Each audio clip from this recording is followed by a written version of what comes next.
सती सपक्ष है, पक्षमात्र वृत्ति असाधारण। ये लोग जैसे पहले बता चुके हैं, असाधारण को अनेकांतिक में नहीं लेते मीमांसक। नैयायिकों ने क्या कर दिया था, साधारण अनेकांतिक, असाधारण भी अनेकांतिक का एक अनुपसंहार अनेकांतिक गिन दिया था। ये कहते कि नहीं, असाधारण को अनेकांतिक में नहीं ले सकते आप, उसको असाधारण करके अलग ही रखना पड़ेगा, असाधारण नाम से अलग। इसने क्या क्या गिनाया था, असिद्ध, विरुद्ध, साधारण या अनेकांतिक और असाधारण अलग गिना दिया था, चार। इस पर विचार करेंगे अब, क्यों ऐसे बताएंगे। पहले असाधारण का लक्षण कर दे रहे हैं।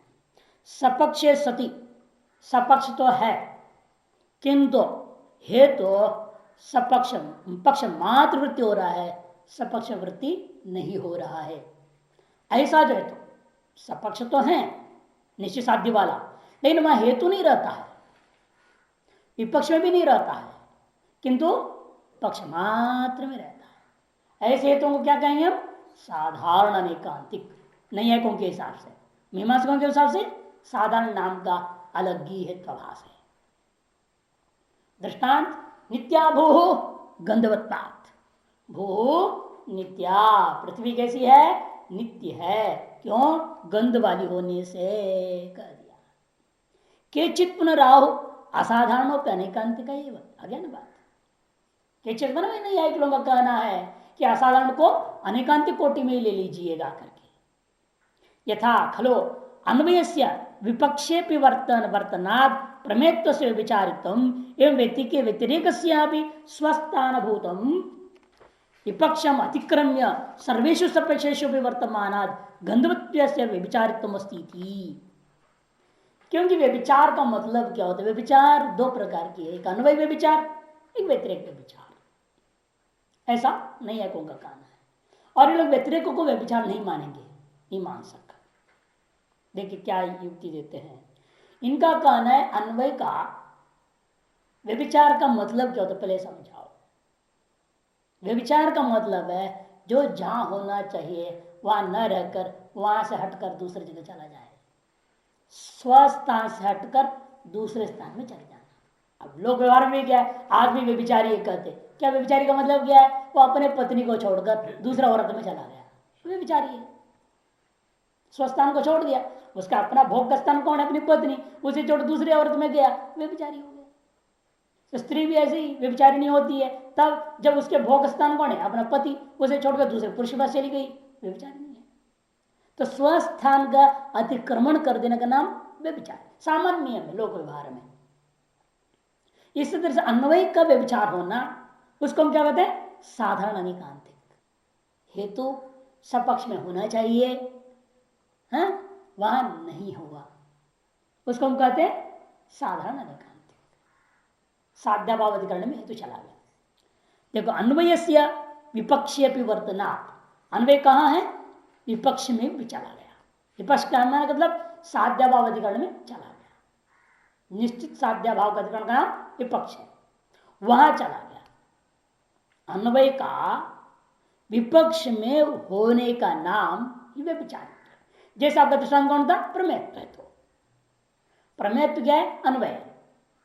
अभावात्मक नहीं ना, अन्वय का मतलब भाव, व्यतिरेक माने अभाव। वो जो प्रमेयत्व है वो अपना विपक्ष कौन है, निश्चित साध्य भाव। अनित्यत्व के रूपी साध्य का अभाव नित्यत्व, निश्चित है नित्यत्व किन में, आकाश आदि में, वहां पर प्रमेयत्व है। इस तरह से अन्वय का विपक्ष में रहने का नाम अनेकांतिक है, या विचार है, या अन्वय विचार है, या साधारण अनेकांतिक कहा जाता है। नैयायिकों का कहना है एवं व्यतिरेक नियम उसमें लागू हो जाएगा। अभाव भी यदि अपने स्थान को छोड़कर अन्यत्र चला जाए, अभावादिकरण कौन, विपक्ष, वहां रहना चाहिए, उसे छोड़ करके वो कहां चला गया, सपक्ष में। वह कह रहे हैं व्यतिरेक स्वस्थानुभूतम विपक्षम, स्वस्थानुभूत क्या, व्यतिरेक का विपक्ष, उसको अतिक्रम्य, उसको अतिक्रमण कर दिया। अपने जगह पर छोड़ दी और कहा चला गया, सर्वेशु सपक्षेशोपि वर्तमान सगल सपक्षों में भी चला गया।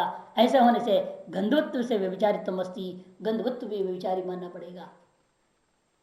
क्योंकि हेतु क्या है? गंधवत्व। उसका व्यतिरिक्त क्या होगा? गंधवत्व भाव। ये गंधवत्व का भाव कहां होना चाहिए था? विपक्ष में, है ना। निश्चित साध्य भाववान कौन है? निश्चित गंधवत्व से साध्य क्या था आपका? नित्यत्व। इसका भाव कौन है? अनित्यत्व। निश्चित साध्य भाव वाले अनित्यत्व वाले कौन होंगे? पटादि, घटपट आदि। वहां रहना चाहिए गंधवत्व का अभाव। यही तो विपक्ष में अवृत्ति। कसा हेतु तब कहा जाता है जब पक्ष में वृत्ति हो, सपक्ष में वृत्ति हो और विपक्ष में अवृत्ति होनी चाहिए, है ना। तो गंधवत्व भाव विपक्ष में अवृत्ति है क्या है, उसकी चिंता हमें नहीं करना है अभी। किंतु हम ये देखना है विपक्ष का अपने स्थान में छोड़ करके अन्यत्र जा रहा है क्या? अन्यत्र कौन है? सपक्ष, वहां जा रहा है। गंधवत्व भाव कहाँ है? निश्चित साध्य स्थल में। निश्चित साध्य स्थल कौन? निश्चित है नित्यत्व। कहाँ? आकाश आदि, वहां पर गंधवत्व का भाव है या नहीं? व्यतिरेक, हेतु का व्यतिरेक आकाश आदि में मिल रहा है। विपक्ष स्थल में निश्चित साध्य भाववान, निश्चित है साध्य में नित्यत्व जहां, ऐसे कौन हो गया? आकाश आदि, वहां पर हेतु का व्यतिरेक गंधत्व का अभाव चला गया। इसको व्यतिरेक में विचार कहते हैं।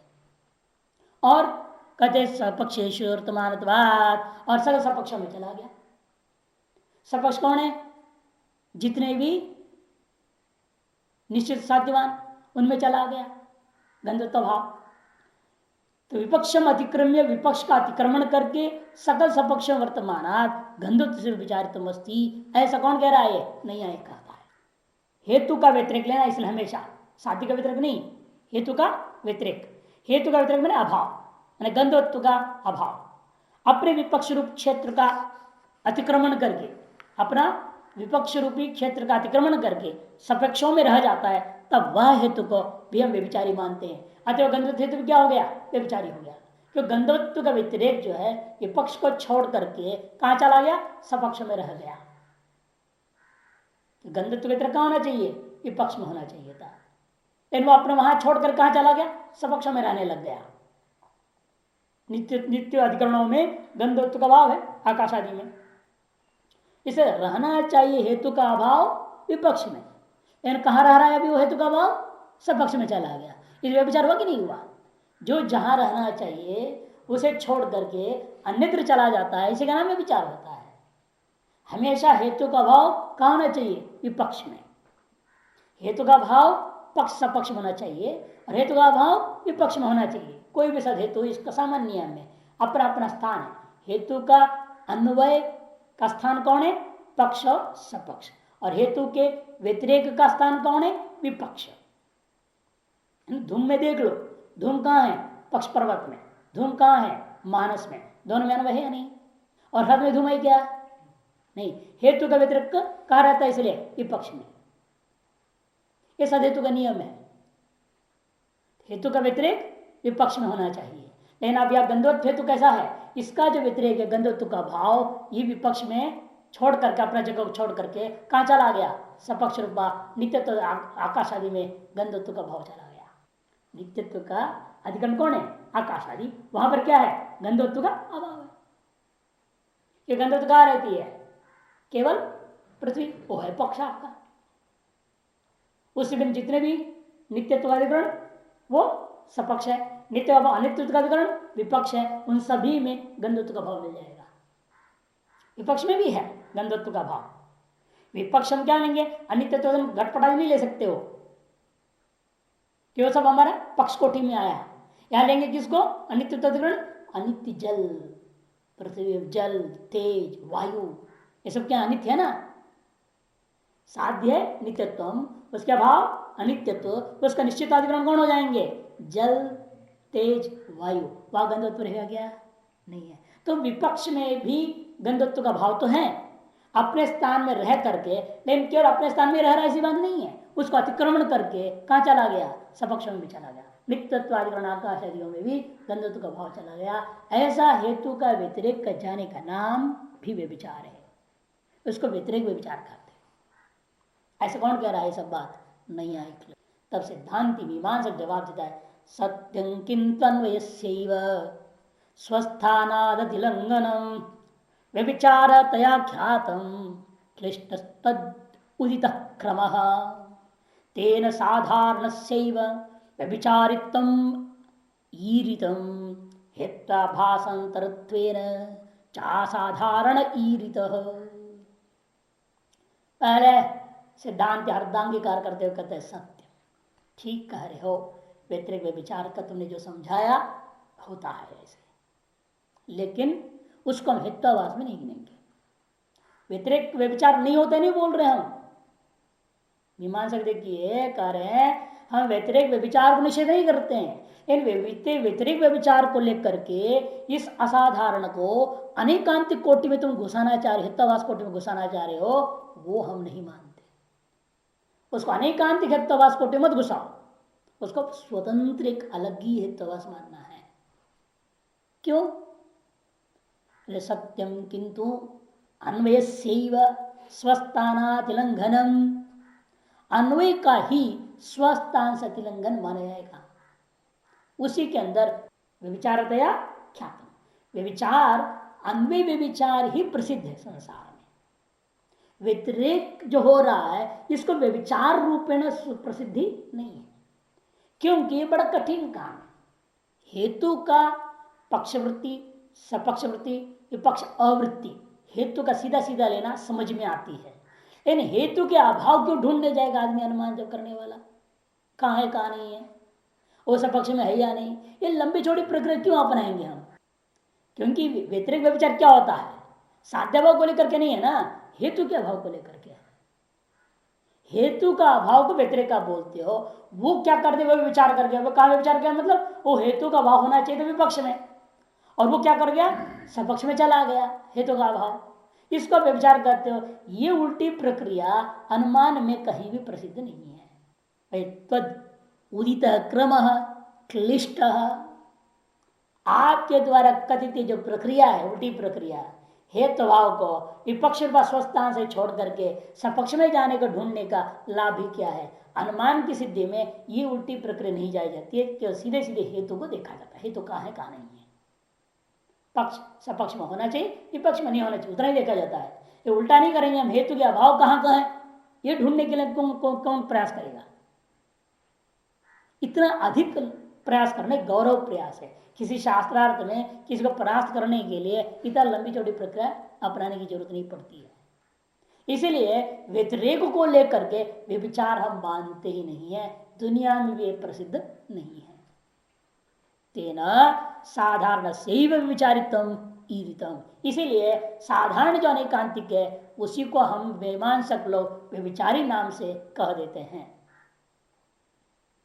हेत्वभाषांतरत्वेन असाधारण ईरिता, इसलिए असाधारण को एक अलग ही हेत्वभाष नाम से हमने ले लिया, उसको व्यभिचार कोटि में हम नहीं रखते हैं। यद्वा तदुक्त मार्गेण तस्यापि व्यभिचारदः अनेकांतितैवास्तु नास्माकं काचन क्षतिः, अनेकांतिकतैवास्तु नास्माकं काचन क्षतिः तस्मात् त्रेधा चतुर्धा वा हेत्वाभासा व्यवस्थिताः पंचधा तार्किका प्राहु षोढ़ान्येतदसंगतम्। अथवा आपके कहे अनुसार हम भी मान लेते हैं, छोड़ो झंझट, व्यतिरेक व्यभिचार हम भी स्वीकार कर लेते हैं, इसको भी आप अनेकांतिक कोटि में डाल दो, व्यभिचार कोटि में डाल दो तो या तब हमारे मत के अनुसार तीन हितों रह जाती है, असित विरुद्ध अनेकांतिक, और इसको पृथक मानूंगा तो चार, असाधारण को अलग कर देता हूं तो चार, और असाधारण को व्यभिचार कोटि में डाल देता हूं तो तीन हो जाता है। वैसे तदुक्तम मार्गेण, आपकी कहे हुए अनुसार भी, तस्यापि व्यभिचारता, उस असाधारण को भी व्यभिचार कोटि में ले लेता हूं तो अनेकांतिकता एव अस्तु, उसको भी अनेकांतिक कोटि में ही भले हम स्वीकार कर लेंगे। नास्माकं काचन क्षति ही, उससे हमारी कोई क्षति नहीं होती है, बल्कि हमारे लाभों को जो और लाभ भी हो गया, हम चार विभाग कर रहे थे, तीन ही विभाग से काम चल जाएगा। तस्मात् त्रेधा, नहीं तो चतुर्धावा हित्वा भाषा व्यवस्थिता। लेकिन तार्किक लोग पांच मानते हैं। पांच मानने में भी वही तीन के अलावा क्या करते, सत्य प्रतिपक्ष को गिनते हैं, अबाब और बाधित को गिनते हैं। और भी न्याय में विशेष है भाषर्वज्ञ, जो न्याय भूषण ग्रंथ लिखे हैं वो तो 6 प्रकार का मानते हैं। वो अनध्यवसाय नाम का जिसको भी ले लेते हैं।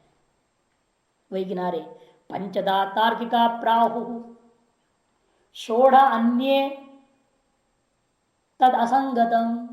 लेकिन उन लोगों का बात मत कैसा है, असंगत युक्त युक्त नहीं है। क्यों, वो समझाएंगे। असिद्ध विरुद्ध अनेकांतिक प्रकरण सम कालात्यापतिष्ठ भेदेन पंचधा इति तार्किका।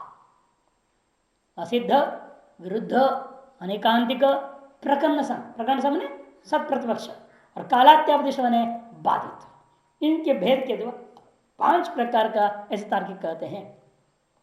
अप्रयोजक षष्ठ केचित, कुछ लोग जो है कौन, कुछ लोगों में से ये अप्रयोजक को मानते। वरदराज आचार्य तार्किक रक्षा मणि, तार्किक रक्षा नाम ग्रंथ जो लिखे हैं आचार्य वरदराज, वो क्या मानते हैं, छठा अप्रयोजक नाम की चीज मानते हैं। और अनध्यवसित एवं षष्ठ इति भाषारवज्ञ, और भाषारवज्ञ न्यायभूषणकार है वो कहते नहीं, अप्रयोजक को मानने की जरूरत नहीं है। प्रयोजक सदित होता है, अप्रयोजक उपाधि होता है, उपाधि को व्याप्त सिद्ध में चला जाता है, उस वाला छठा में गिनती करने की कोई जरूरत नहीं है। इसलिए वो छठा क्या मानते हैं, अनध्यवसित नाम के हेतु मान लेते हैं छठा। उन सब अधिक मानने वालों का खंडन शुरू करना है। तत्र प्रति हेतुमान हेतु हो प्रकरण समह सब प्रतिपक्ष इति च उच्यते है। उसमें सबसे पहले नैयायिक लोग जो 5 मानते, उससे चौथा क्या माना उन्होंने, सब प्रतिपक्ष। सब प्रतिपक्ष का मतलब क्या होता है उनके मत में, प्रति हेतुमान हेतु, जिस हेतु के साध्य का अभाव को सिद्ध करने वाला दूसरा हेतु विद्यमान हो। यस्य हेतु हो साध्या भाव साधकम हेतुनंतर विद्यते स सत प्रतिपक्ष, यह ना हमारा लक्षण। उसका संक्षेप में बोल दिया, प्रति हेतु मान जो हेतु है उसे क्या हम कहते हैं, प्रकरण समूह, अतः उसका दूसरा नाम क्या है, सत प्रतिपक्ष उच्चते। यथा दृष्टांत क्या है, वायु अप्रत्यक्ष अरूपवत्वात् मनोवत। वायु प्रत्यक्ष नहीं होता, क्यों, वो रूप वाला नहीं है। जैसे मन भी रूप वाला नहीं है, इसलिए उसका भी प्रत्यक्ष नहीं होता।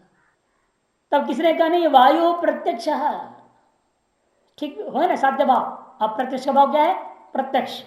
किस हेतु सिद्ध कर रहा है वो, स्पर्शवत्ता, दूसरे हेतु से ले, आपके हेतु के भिन्न हेतु स्पर्शवत्व सिद्ध कर रहा है, घटवद अनुमान दे दिया। इसको हम सत्प्रत्यक्ष लोग कहते हैं, लेकिन हम इसको सदृश में नहीं लेते हैं। स्वयं उक्तेषु एवं अंतर्भावितव्य, ये जो चीज है हमारे उक्त में ही अंतर्भाव हो जाएगा, अलग गिनने की जरूरत नहीं है। कैसे हो जाएगा, तथा ही, क्योंकि बात क्या है, दो अनुमान है ना, ये दो अनुमान परस्पर तुल्य बल वाले हैं क्या, समान बल वाले हो तो विरुद्ध वस्तु सिद्ध नहीं कर सकता। क्यों, साध्य क्या है आपका, एक जगह प्रत्यक्ष है, दूसरे में प्रत्यक्ष अभाव है, अप्रत्यक्ष है। परस्पर विरोधी तत्व को सिद्ध करने के लिए दो समान बल वाला अनुमान हो, ये हो ही नहीं सकता। आपको मानना पड़ेगा एक प्रबल है एक दुर्बल है, और हम पहले बोल चुके हैं शीघ्रगामी मंत्रगामी। शीघ्रगामी क्या करता है, मंत्रगामी को बाध देता है, इसलिए हमारा वहां कथित विशेषण बाद दोष के अंतर्गत चला जाएगा। तथा तुल्य बलम वृद्ध हेतु द्वयम तावत न संभवती। विरुद्ध परस्पर विरोधी दो हेतु, एक साध्य को सिद्ध कर रहे दूसरे साध्य भाव को सिद्ध करे ऐसा, और दोनों की दोनों समान बल वाले हों, यह कभी संभव ही नहीं है। एक पक्ष में परस्पर विरोधी भाव और अभाव को सिद्ध करने के लिए दो बराबर बल वाले दो हेतु हो, ऐसा हो नहीं सकता। क्योंकि उस पक्ष में या तो भाव होगा या तो अभाव होगा, दोनों तो नहीं हो सकता है ना। वायु या तो प्रत्यक्ष या तो अप्रत्यक्ष, दोनों तो हो नहीं सकता। इसे प्रत्यक्ष को सिद्ध करने वाले को बलवान मानना पड़ेगा, अथवा अप्रत्यक्ष को बलवान, कोई एक को बलवान मानना पड़ेगा। दोनों समान बल वाले हो करके दोनों इस वो मिल करके दोनों मिलकर क्या करेंगे, एक वायु में प्रत्यक्ष सिद्ध करे, दूसरा अप्रत्यक्ष सिद्ध कर दे, अर्थात वायु प्रत्यक्ष उभयात्मक सिद्ध कर देगा क्या, ऐसा तो हो नहीं सकता। अतएव इन दोनों हेतुओं को तुल्य बल वाला नहीं माना जा सकता है। तथा सती जब ये निष्कर्ष स्वीकार कर लेते हो, अब निर्णय करो कौन बलवान है। एक सेव वस्तुनो अनुमान द्वय बल प्राप्त विरुद्ध रूप द्वय प्रसंगा, पहले उसे हेतु दे दिया क्यों तुल बल वाला नहीं हो सकता है, उसे पहले हेतु दे रहे हैं। क्योंकि एक ही वस्तु के अंदर अनुमान द्वय के बल पर प्राप्त विरुद्ध रूप द्वय प्रसंग, रूप द्वय मैंने प्रत्यक्ष अप्रतिरूपी परस्पर विरोधी दो स्वरूप की सिद्धि एक वस्तु के अंदर नहीं किया जा सकता, दो अनुमान के द्वारा। प्रबल दुर्बल और विरोध है, तो इसलिए आपको मानना पड़ेगा एक प्रबल एक दुर्बल है। उन दोनों का परस्पर जब विरोध हो जाता है, दुर्बल से प्रबल अपहृत विषय, दुर्बल क्या हो गया, प्रबल के द्वारा अपहृत विषय वाला हो जाता है, अर्थात दुर्बल अनुमान का हेतु और उसका साध्य बाधित हो जाते हैं।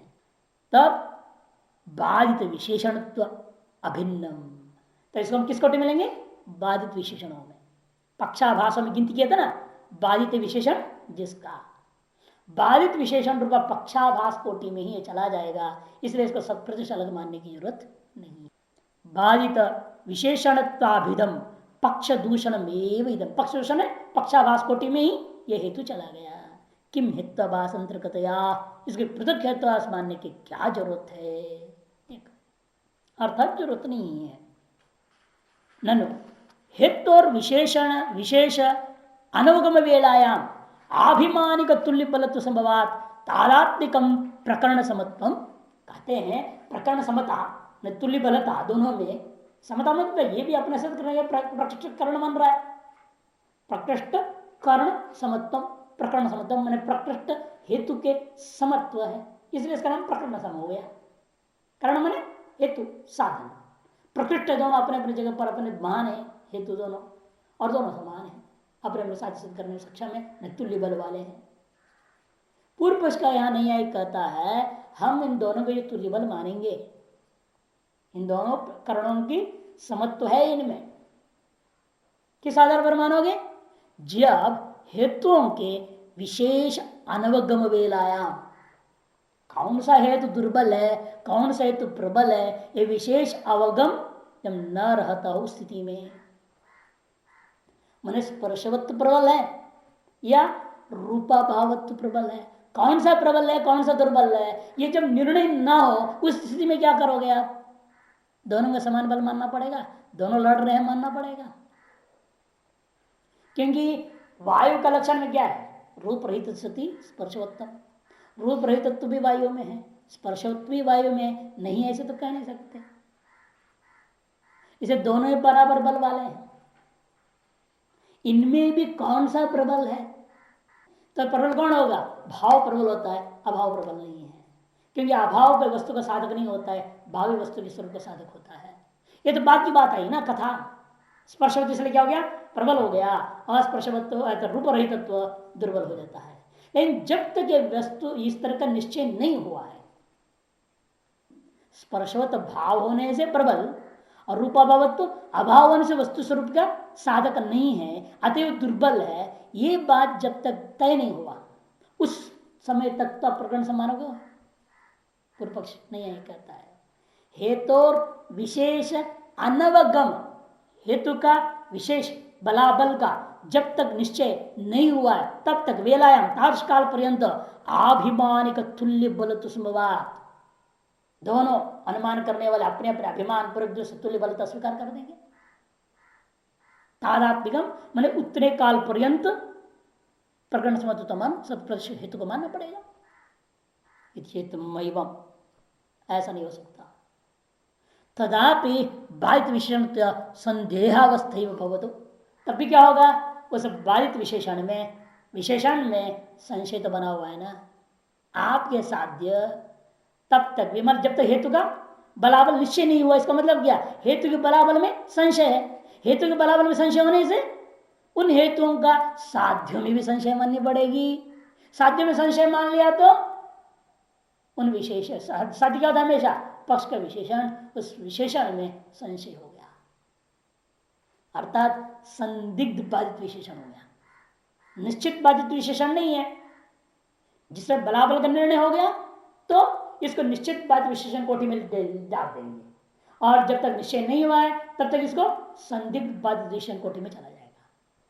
और पहले हम बोल चुके हैं सकल सिद्ध सकल पक्षाभासों में भी संदिग्धता एक है, निश्चितता दूसरी, दोनों में दो दो प्रकार, हर चीज दो दो प्रकार हो जाता है। इसे बाधित विशेषण जो पक्षाभासों में गिनाया था वो भी कैसा है, दो प्रकार, निश्चित बाधित विशेषण, संदिग्ध बाधित विशेषण। अतः आपका सब प्रतिपक्ष में दो हेतुओं का बलाबल निर्णय हो गया है तो निश्चित बाधित विशेषण कोटि में चला जाएगा, और बलाबल निर्णय नहीं हुआ है तो संदिग्ध बाधित विशेषण कोटि में चला जाएगा। अतः दोनों ही दशाओं में सब प्रतिपक्ष को पृथक हेत्वाभास मानने की जरूरत नहीं है, स्थापित हुआ। न तो जात्यंतर अन्वेषणीयम, जात्यंतर माने एक पृथक हेत्वाभास की जाति, चौथा विभाग आप जो मान रहे थे उसका अन्वेषण करने की जरूरत नहीं है। अन्यथा संदिग्ध असिद्धादि नाम अपनी, अन्य तुम सब नहीं समझे क्या खड़ा कर रहे हैं, संदिग्ध अनेकांतिक है, संदिग्ध असिद्ध है, उनको भी सबको अलग अलग गिनो, फिर पांच कैसे बोलोगे, 8 10 20 गिनना पड़ जाएगा, सबको अलग अलग करना पड़ जाएगा, या नहीं। इसीलिए यथा आप संदिग्ध अनेकांतिक को अनेकांतिक में डाल देते हो, संदिग्ध असिद्ध को असिद्ध में ही गिन लेते हो, इस संदिग्ध बाधित विशेषण को भी बाधित विशेषण में गिन लेना, उसको अलग पक्षाभास में ही डाल देंगे, अलग हेत्वाभास नहीं गिनेंगे। अथवा संशय हेतु अनेकांतिक, अथवा ऐसा लक्षण कर दो अनेकांतिक का, इसको बाधित विशेषण पक्षाभास में अंतर्भाव नहीं करो, सब प्रतिपक्ष को बाधित विशेषण रूपी पक्षाभास में अंतर्भूत नहीं करना चाहते हो तो भी प्रकरण सम्मानने की जरूरत नहीं है, तब भी हम सब प्रतिपक्ष क्या कहा अंतर्भाव कर देंगे, अनेकांतिक में अंतर्भाव कर देंगे। कहते कैसे करे, वो तो साध्यवाद हेतु होता है, यहाँ तो ऐसा है नहीं, तब कहते ऐसी बात नहीं है, यहाँ भी है। यहाँ पर हम क्या लक्षण करेंगे, वे विचार का जो लक्षण है अनेकांतिक का लक्षण है वो बदल देंगे। अनेकांतिक लक्षण क्या करेंगे हम, कहते संशय हेतु अनेकांतिक,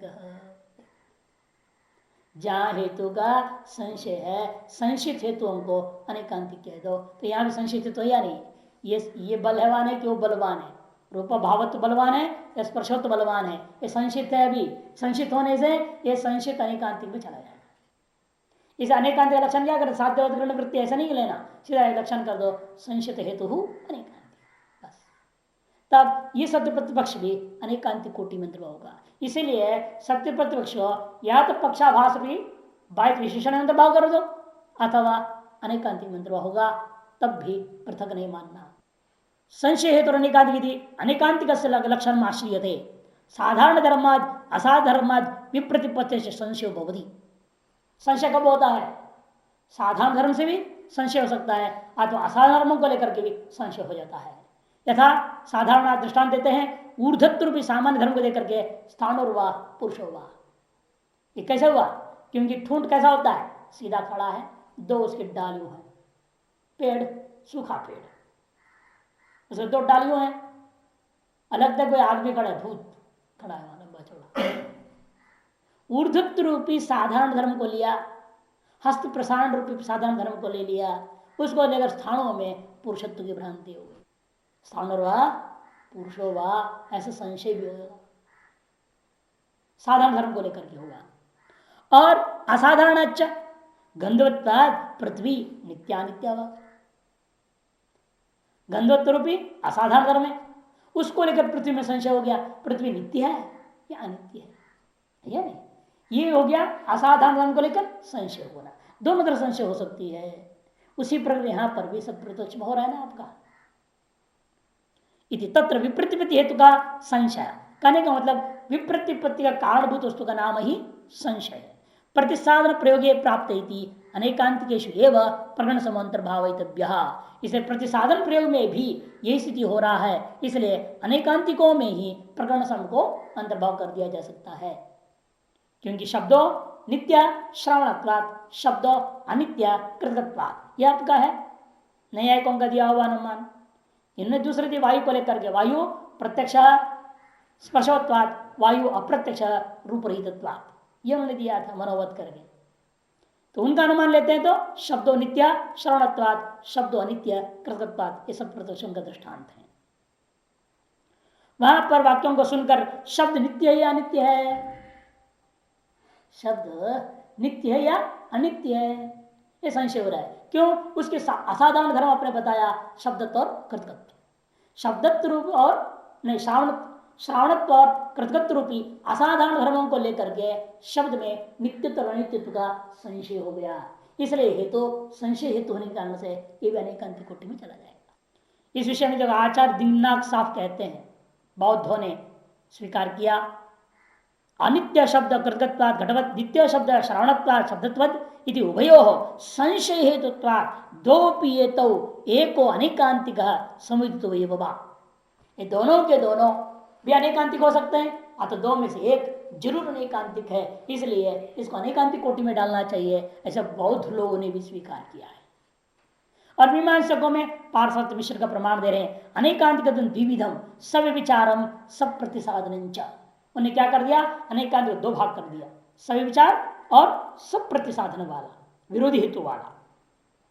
अप्रत्यक्षो वायु द्रव्यत्व सति अरूपत्वात्, प्रत्यक्षो वायु महत्व सति स्पर्शत्वात् इति सब प्रतिसाधनत्वात् उभयम अपि अनिर्णायकम संशय हेतु अगृह्यमाण बलाबलत्वाद उभयो, कि जब तक उन दोनों में बलाबल का ग्रहण नहीं हुआ है तब तक ये सही है कि वो सही है पता नहीं है, संशयग्रस्त है, इसलिए इसको अनेकांतिक में लेना चाहिए। इस प्रकार से पार्श्व मिश्र जी ने भी कहा है। इस प्रकार सत प्रतिपक्ष खत्म हुआ। तस्य सत प्रतिसदना साधन से एक हेतुना प्रतिकूल साधने विरुद्ध अव्यभिचारी नाम अवांतर जाति ही। एक और ले रहा है, यदि सत प्रतिपक्ष आप बना रहे हो, यदि एक हेतु है दोनों में, साध्य को सिद्ध करने वाला जो हेतु है वही हेतु से साध्य भाव को भी सिद्ध कर रहे हैं आप, उस स्थिति में क्या, उस हम के विरुद्ध अव्यभिचारी नाम का अवांतर जाति मान लेंगे उसको। तस्य वह यह जो सत्य प्रतिपक्ष है, सत प्रतिसाधन समय सत प्रतिपक्ष एक हेतु ना, एक ही हेतु के द्वारा क्या कर रहे हैं, प्रतिकूल साधने भाव और अभाव को सिद्ध कर रहे हैं, तो उस हेतु का नाम क्या रखेंगे, विरुद्ध अव्यभिचारी नाम से रखेंगे उसको, वो भी एक अवांतर जाति हो जाएगी।